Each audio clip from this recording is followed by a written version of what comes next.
উফ, আচ্ছা সোমাইয়া, তুমি রান্না কি করছো? মুরগির মাংস আর ডাল। যাক ভালোই। আমার ছোট ভাই আসতেছে, আজকে রাতে আমাদের সঙ্গে খাবে।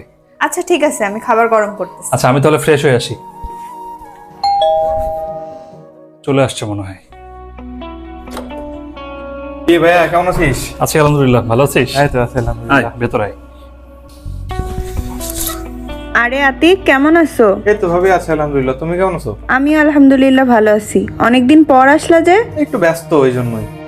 আচ্ছা সোমাইয়া, অনেক ক্ষুধা লাগছে, একটু খাবার দাবার দাও। আচ্ছা তোমরা বসো, আমি দিচ্ছি। যাক, খাওয়া দাওয়াটা ভালো ছিল। তোর কাজ কেমন চলতেছে বলতো? আলহামদুলিল্লাহ ভালোই চলে।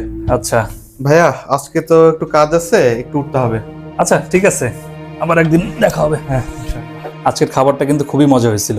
আর তোমাকে বললাম আমাদের সঙ্গে বসে খেয়ে নিতে, তুমি খেলা না কেন? আরে আমি তো সন্ধ্যায় খেয়ে ফেলছি। তাই? হ্যাঁ। দেখো তো কে যেন আসছে। আচ্ছা দেখছি। ম্যাম, আপনার পার্সেল। এই তুমি খাবার অর্ডার করছো কার জন্য? কেন, তোমার জন্য? আমার জন্য? হ্যাঁ তোমার জন্য। আমি জানি খাবার শেষ হয়ে গেছে আর তুমি এখনো খাওনি, খেয়ে নাও। এমন স্বামী আল্লাহ সবাইকে দিক, যে মুখে কিছু না বলার পরেও স্ত্রীর মনের কথা বুঝতে পারে।